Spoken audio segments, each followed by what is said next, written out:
दोस्तों, प्रधानमंत्री नरेंद्र मोदी ने कहा है कि गुजरात को बदनाम किया जा रहा है। गुजरात में निवेश को रोकने की कोशिशें की जा रही हैं बदनाम करके। सवाल उठता है कि मोदी जी को ये कहने क्यों पड़ी? इसी समय उन्होंने ये क्यों कहा और जो उन्होंने कहा उसमें कितना सच है? अगर संदर्भ बिल्किस बानो कांड के जघन्य अपराधियों को छोड़े जाने के गुजरात सरकार के फैसले का विरोध है, तो क्या ये विरोध गुजरात को बदनाम करने के लिए किया गया या फिर इंसाफ के पक्ष में आवाज उठाने के लिए? क्या सच की बात करना, इंसाफ की बात करना गुजरात को बदनाम करना है? इसी संदर्भ से जुड़ा सवाल यह है कि क्या बलात्कारियों और हत्यारों की वजह से गुजरात बदनाम नहीं हो रहा? क्या उन्हें छोड़ने के फैसले से गुजरात बदनाम नहीं हुआ? क्या इस मामले में प्रधानमंत्री के खामोश समर्थन से गुजरात ही नहीं, देश भी बदनाम नहीं हो रहा? थोड़ा पीछे जाए तो क्या दंगा करवाने से गुजरात बदनाम नहीं हुआ? क्या दंगाइयों को बचाने से गुजरात बदनाम नहीं हुआ? पुलिस और न्याय तंत्र के दुरुपयोग से गुजरात की बदनामी नहीं हुई? राज्य में न्याय न मिलने की सूरत में सुप्रीम कोर्ट द्वारा दूसरे राज्य में सुनवाई के निर्देश देने से क्या गुजरात की बदनामी नहीं हुई?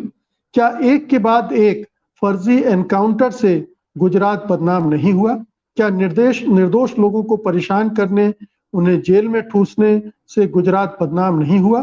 क्या अल्पसंख्यकों को डर और अलगाव के माहौल में जीने के लिए विवश करने से गुजरात की बदनामी नहीं हुई? इससे थोड़ा उलट कर देखते हैं। अगर इन सब वजहों से बदनामी हुई तो किसकी, गुजरातियों की या गुजरात सरकार की, आम लोगों की या फिर बीजेपी, संघ परिवार और उनके नेताओं की?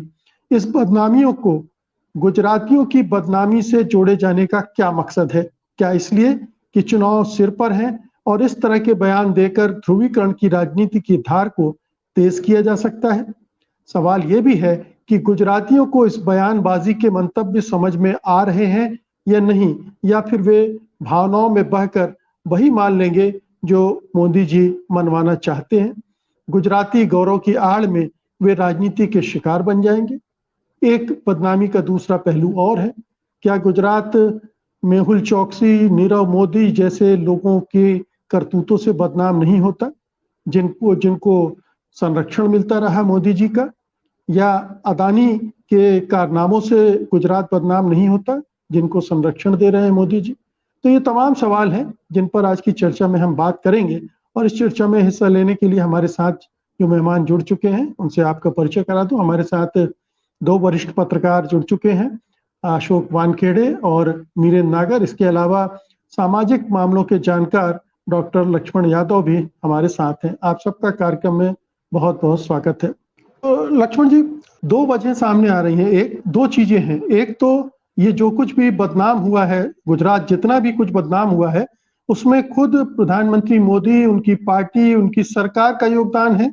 और दूसरा ये कि बदनाम स्टेट नहीं हुआ है, बदनाम सरकार हुई है। शुक्रिया मुकेश जी।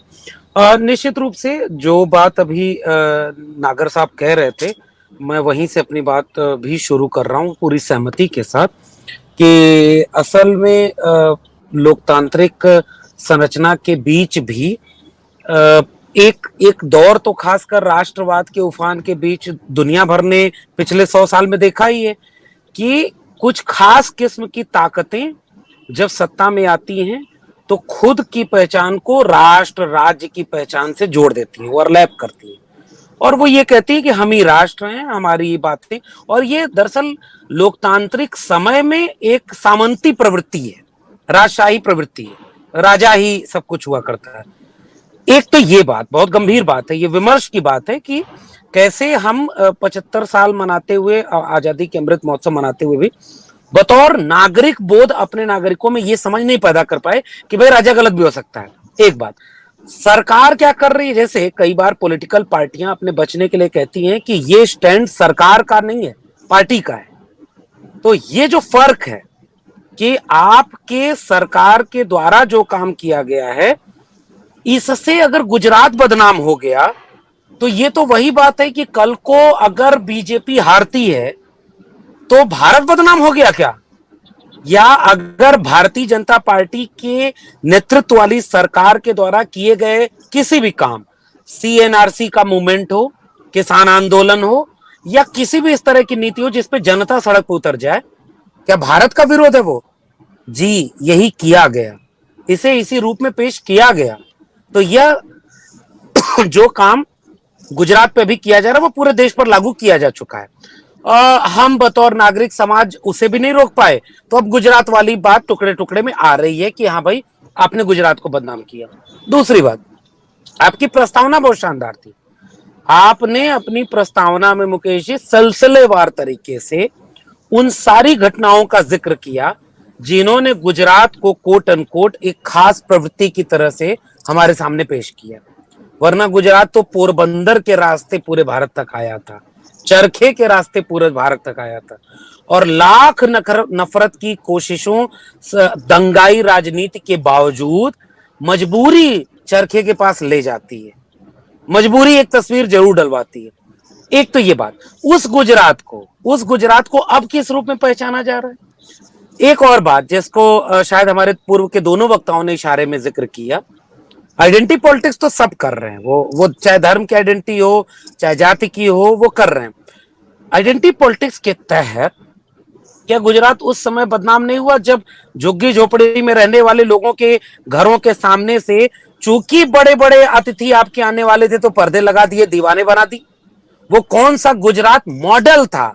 असल में मुकेश जी, इस पूरी बहस को हमें उस गुजरात मॉडल तक ले जाना चाहिए जिसका ढिढोरा आज से तकरीबन 8 साल पहले पीटा गया, और जिसके नाम पर यह कहा गया था कि हमें सरकार मिली तो हम सब कुछ बदल के रख देंगे। 60 साल उन्हें दिया, 60 महीने हमें दीजिए। अब तो ऐसा लग रहा है कि अब तो भाई 2050 तक हम ही रहेंगे। ये वहां तक ले जाए। और फिर मैं उस आइडेंटिटी पॉलिटिक्स में कह रहा हूं, जिग्नेश मेवानी ने अभी लगातार वो काम किया, बैजवाड़ा विल्सन चूंकि उधर के हैं, और वो जब जब गुजरात में काम किया, हमारे तमाम दलित एक्टिविस्ट ने काम किया, और उनका कहना यह है कि गुजरात घोर जातिवाद जहां पर इस समय है, जिस पर बात कम होती है, उन राज्यों में गुजरात सबसे अग्रणी राज्यों में है, जो जाति के नाम पर आज भी आर्थिक, सामाजिक और मानवीय विषमता किए हुए। यह है गुजरात मॉडल। क्या इससे गुजरात बदनाम नहीं होता?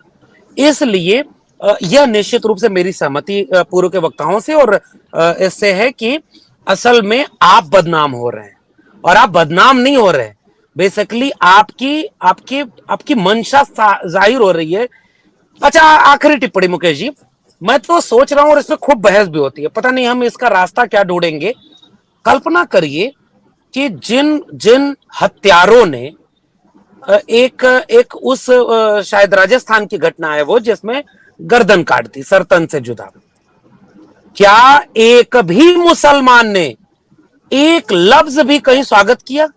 भले उसके बाद भी नारे लग रहे हैं, तमाम रेडिकलिज्म हर तरफ बढ़ रहा है, ये भी एक चाल होती है, उधर भी बढ़ रहा है, इधर भी बढ़ रहा है, नारे दोनों तरफ लग रहे हैं, फिर भी वो माला नहीं पहनाया, जबकि वो तो इतने खतरे में उनके भीतर से। ये जो आप कर रहे हैं, क्या ये सारे हिंदू नाम? और आखिरी बात, ये जो बिल्किस बानो के बलात्कारी रिहा हुए, उसके बाद एक बयान आपने गौर किया होगा मुकेश जी, ब्राह्मण लोग थे। ये क्या था? इसलिए मेरा कहना यह है, घोर जातिवादी लोग हैं ये, और जरूरत पड़ने पर हिंदुत्व का कलेवर ओढ़ते हैं, लेकिन ये दंगा के नाम से फिर चुनाव लड़ना चाहते हैं। शुक्रिया। लक्ष्मण जी, आपको लगता है कि इस मामले में संदेह है कि वो 100% सहमति नहीं होगी इस मसले पर उनकी? ये बात जो मोदी जी का कद है उसके साथ ज्यादती होगी, क्योंकि वो ऐसे राजनेता हैं जिनको फिलहाल आज के दौर में इस रूप में जाना जा रहा है कि कुछ भी बिना उसके पूछे नहीं हो रहा। अभी शायद अशोक जी ही बड़ा दिलचस्प वाकया बता रहे थे कि आप तो भाई इतने ताकतवर हैं कि किसे रखना है संसदीय समिति में, किसको बाहर करना है, सब आपसे भेजा जा रहा होगा और अध्यक्ष जी साइन कर रहे होंगे। मेरा मानना यह है कि नहीं, और ध्यान रखना चाहिए, ये पूरी सरकार उन्हीं की पलटी हुई है। हाँ। मतलब रातों रात उन्होंने पूरी सरकार पलट दी थी, मुख्यमंत्री से उस समय सब बदल दिए थे। तो वो सरकार, वहां की कठपुतली सरकार हम सब जानते हैं, गुजरात में कोई अपने दम पर फैसले लेने वाली सरकार तो है नहीं। तो मोदी जी को नाराज करने वाला कोई फैसला वो ले सकती है क्या? नहीं, ये बात और है कि मोदी जी बचाव में कुछ दूसरा तर्क गढ़ लेंगे, ये बात मानी जा सकती। बिल्कुल, इसे इसे इस रूप में भी समझा जाए मुकेश जी कि उसी गुजरात के मुख्यमंत्री के बतौर ही तो नरेंद्र मोदी ने खुद अपनी और बाकी लोगों ने नरेंद्र मोदी की छवि को ऐसे पेश किया कि एकमात्र राजनेता ऐसे है जिसके पास एक मॉडल है, गुजरात मॉडल है। उन्होंने गुजरात की सरकार में बहुत कुछ अच्छा किया, लेकिन जैसे ही वहां से वो मुख्यमंत्री पद से हटते हैं और सेंट्रल में आते हैं, उसके बाद आपने कभी गुजरात के किसी मॉडल, किसी राजनीति, किसी नेता की चर्चा कहीं सुनी? इसका मतलब वो कोई गुजरात मॉडल या कोई था नहीं, वो उसको प्रचार के तहत ऐसा पेश किया गया था। और जब वो नहीं है तो इसका मतलब वो दिल्ली में बैठ करके अहमदाबाद में रूल कर रहे हैं। ये इसलिए ये बात कहना थोड़ा मुश्किल है कि उनकी सहमति नहीं होगी एक एक चीज। और मैं तो कह रहा हूं प्लान ही उनका है, इस घटना का, इस बयान का, इस पूरी प्रक्रिया का चरित्र जो है वो मोदी और शाह के काम करने का चरित्र है कि भाई किसी भी किस्म का अपराध हो उसको लेकर के पहले राजनीति में, मैं नहीं कह रहा कि कोई स्वर्ण काल रहा होगा, लेकिन एक पर्दे की नैतिकता, भले ही वो झीना पर्दा ही सही, वो रहा होगा। इस सरकार और इस सत्ता के सामने आप आज सरकार बन रही है, कल सीबीआई जा रही है, अब कोई लाग लपेट नहीं है। आपको कहना है कि आप सीबीआई का दुरुपयोग कर रहे हो, कर रहे हैं भाई, खुल के कर रहे हैं। हमको जहां विधायक खरीदना है हम खुल के खरीद रहे हैं, सरकार गिरानी है, रातों रात शपथ लेनी है, सारा काम खुल के कर रहे हैं। तो वैसे ही हम बलात्कारियों को रिहा कर रहे हैं और उनको माला पहनवा करके वो सारा, नहीं तो भाई दिल से माफ न करने वाले महान नेता उन्हीं के साथ संसद में बैठ रहे हैं, दिल से इनको भी माफ नहीं करेंगे। लेकिन ये माफ करना ना करना इसके बिसात के पीछे, तब तक वो सत्ता फिर से मिल चुकी होगी। इसलिए प्लान्ड है ये उन्हीं के जरिए बाकायदे प्रायोजित घटनाएं हैं जिससे अपने उन वोटर को और कंसाइज किया जाए जिनके हाथ से शिक्षा, रोजगार, बुनियादी सरोकार वंचित इतने कर दिए गए हैं कि उनको हिंदुत्व का झुंझुना या थोड़ा बहुत यूपी की तरफ 5 किलो राशन और ये सब में वोट ले लिया जाए। मुझे लगता है कि एक स्पष्ट राजनीति है। लक्ष्मण जी एक चीज बताइए, अभी आपने कहा कि कोई मॉडल नहीं था, हो सकता है वो मॉडल वो ना हो जिसका प्रचार किया गया था, लेकिन एक गुजरात मॉडल तो था, उसमें एक खास तरह की राजनीति थी और उसमें जो आपने अभी पिछले वक्तव्य में कहा था, मुझे लगता है कि वो भी उसका अंग था जो अब खुलकर आ रहा है। जो मनु का संविधान बन रहा है, दरअसल वो वहां पर लागू हो चुका है। इसीलिए हम जातीय भेद की खाई को और गहरा होते हुए देख रहे हैं और जातिगत अत्याचार बढ़ते हुए देख रहे हैं कमजोर जातियों। बिल्कुल, और बहुत बहुत मौजूद टिप्पणी आपने की है और इसी का विस्तार मैं कर दे रहा हूं। जो गुजरात के ऊना में हुआ वो पूरा आंदोलन कहां गया? अभी भले हार्दिक पटेल चले गए हों, अल्पेश ठाकुर चले गए हों, राजनीति तो कई बार आंदोलन को भी की बोली लगा लेती है, वो एक अलग सवाल है, लेकिन आंदोलन तो था, नाराजगी तो थी। इसका मतलब इसके पीछे एक जातिगत संरचना काम कर रही है। वो जिसको डॉक्टर राम मनोहर लोहिया कहते थे ब्राह्मण बनिया गठजोड़, ये सबसे अच्छा मॉडल है गुजरात का। और वहीं के वो बनिया जो है उनको एशिया का सर्वोच्च बनाना है, इसलिए क्योंकि उसके परत के नीचे, और मैं फिर से कह रहा हूं, जिन जिन राज्यों में कांग्रेस वर्सेस बीजेपी है, मैं एक दूसरी विषयांतर बात कर रहा हूं लेकिन इस बात से जुड़ रही है, कांग्रेस वर्सेस बीजेपी है, वहां जाति के नाम पर जो गोलबंदी होनी चाहिए थी राजनीति की वो नहीं है और इसलिए जातिगत शोषण बहुत ज्यादा है। उनमें मैं मध्य प्रदेश को मान रहा हूं, राजस्थान को मान रहा हूं, गुजरात को मान रहा हूं, 3 राज्य, थोड़ा बहुत बंगाल तक आप जाएंगे तो मिलेगा। ये है गुजरात मॉडल और इस मॉडल को बनाए रखना है और दिखाने का चेहरा कुछ और आखिरी बात कि वो जो गुजरात मॉडल है ना, वो राम राज्य वाला मॉडल है और राम राज्य वाले मॉडल में निशाने पर सामने रखे जाएंगे मुसलमान और वो संदेश दिया गया 2002 का स्पष्ट संदेश था। जिस बात पर शर्म आनी चाहिए उस बात को ग्लैमराइज किया गया और विडंबना और विरोधाभास इस मुल्क का ये कि आज वो सबसे बड़े मसीहा राजनीति के उस मॉडल में मुसलमान के साथ साथ और कई बार तो उससे ज्यादा निर्मम तरीके से दलित पिछड़े मारे जाएंगे और मारे जा रहे हैं। ये है गुजरात मॉडल। इन सब पर बहस ना हो। मुसलमानों वाला चारा आसान है, क्योंकि कम पढ़े लिखे दलितों पिछड़ों को भी वो बना लेते हैं कि भाई हिंदू देखो हमने मुसलमानों को ठिकाने लगाया। ये है गुजरात मॉडल और इसी के लिए ये सब किया। लक्ष्मण जी, क्या आपको लगता है कि ये जो बदनामी वाला फैक्टर इन्होंने शुरू किया है, गुजरात को बदनाम करने और गुजराती प्राइड की बात करके, इसके अपोजिशन कोई काट है उसके पास, या वो इसको तोड़ने के लिए कोई लड़ाई लड़ता दिख रहा है? जी, ये बात कह पाना अभी विपक्ष के सवाल पूछने के जमीन पर अगर देखा जाए, सबसे मुश्किल सवाल तो दरअसल मुकेश जी यही है, क्योंकि शायद भारतीय राजनीति अभी उस मोड़ पर है जहां ऐसा लग रहा है, मतलब हो सकता है ये मीडिया द्वारा जानबूझकर ऐसा लगाया भी जा रहा हो, जो हमें लग रहा है कि एजेंडा वो सेट कर रहे हैं और उसी के पक्ष या विपक्ष में सारा खेल चल रहा है। शायद ये वाला ट्रैप भी उसी तरह से है। इससे कितना कौन लड़ पाएगा, कौन बाहर निकल पाएगा, ये कहना बड़ा मुश्किल है। मैं अरविंद केजरीवाल जा रहे हैं, आम आदमी पार्टी जा रही है वहां लड़ने, ठीक बात है। कई बार तो दिल्ली में भी लोगों ने उन्हें बहुत वोट दिया कि भाई उनको तो कम से कम हराओ जो ये कह रहे हैं कि बटन यहां दबे और करंट शाहीन बाग को लगे। जब ये खतरा सामने आ जाता है तो आप किसी को भी कहते हैं कि भाई इन्हें रोको। एक सामान्य धारणा बता रहा हूं, हालांकि कौन कितना रोक पा रहा है ये यूपी में भी हमने देख लिया, लेकिन उसके बाद क्या हासिल होता है?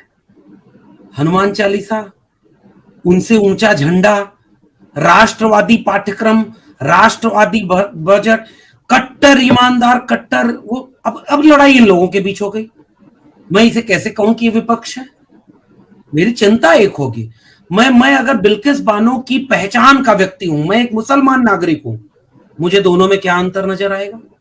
दिल्ली दंगा अगर मुझे याद है तो ये एक राजनीति का एक विरोधाभासी दौर है। इसलिए कोई काउंटर कर पाएगा या इसका वैकल्पिक विकल्प पेश कर पाएगा राजनीतिक चुनौती के रूप में, मैं बहुत उम्मीद से नहीं देख रहा हूं।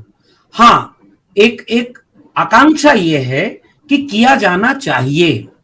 अगर कोई सरकार इस कदर विफल है कि उसे अब पहचान की ऐसी उथली और भोथरी जमीन पर उतरना पड़ रहा है, इसका मतलब विपक्ष के लिए पूरा मैदान खाली है।